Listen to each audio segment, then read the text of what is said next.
Hi, this is Jeff Davis with the Davis Group with another edition of Real Estate Today.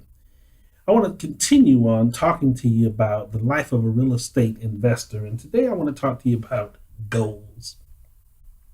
Now, there are a ton of books written on the subject of goals, and so I'm not going to even attempt to come in here and just reiterate things that you can find.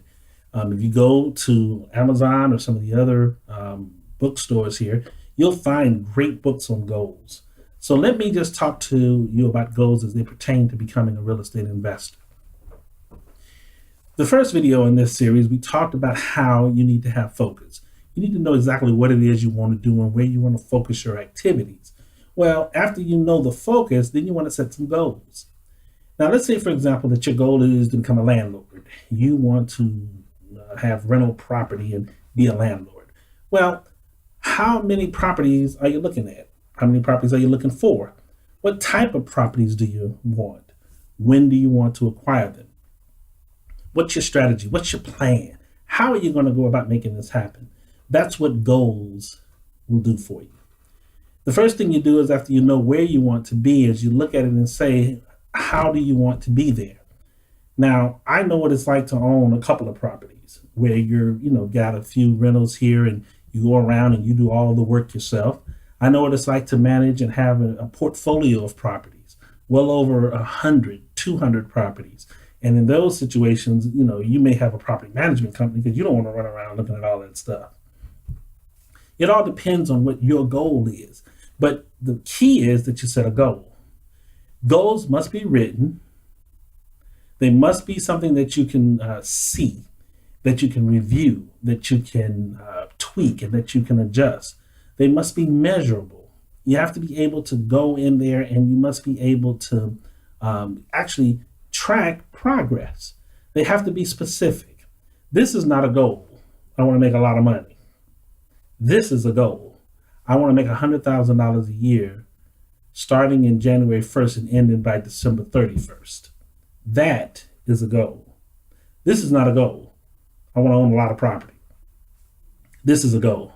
I want to have 100 rental units within the next 5 years. As you set these goals and as you begin to put steps to these goals, as you make them specific, as you make them measurable, as you make them achievable, you're able to see progress. Now, when I talk to you about a goal being achievable, don't set a goal to have 2,000 properties in the next 15 minutes. That is just not realistic.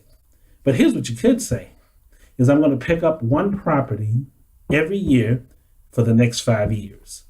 So that at the end of 5 years, I'll have 5 properties. Now, you may end up with 10 or 15. But the fact that you set a goal that is realistic, that is achievable, you put yourself in a place where you're not looking to fail. And that's what you want your goals to be like when you're thinking of becoming a real estate investor. Don't set goals that can make you fail. Don't set goals that are so hard to achieve or so unrealistic that after you've spent time pursuing them and then you find out they're not realistic, you become depressed. Set goals that when you set out to accomplish them, you can. Let me give you another little piece of advice with this. Don't set goals based on your current circumstance. Maybe you're working a regular job and you're making enough money to survive, but you don't have a lot of money. If you set goals based on the limitations of your current situation, you may never have anything. The proper way to set goals is to set goals that are realistic, but that also stretch you.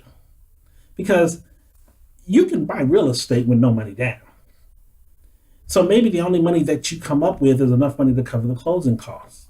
But you get to control an asset without having to deal with that 10 or 20 or 30% down.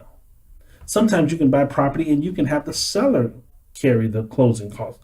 So even if you come up with some money for the down payment, you don't pay any closing costs.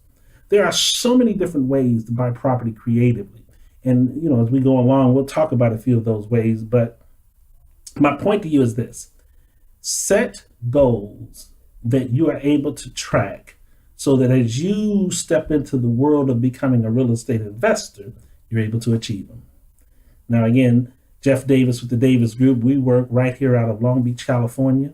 We have access to the whole Southern California region. So if you're looking to buy, looking to sell, looking to invest, why don't you look us up and see if there's a way that we might be able to help you? And even if you're out of our area, don't let it bother you. If there's something we can do for you, we'll do our best to make that happen. So until we meet again, I want to say keep on looking for your next property.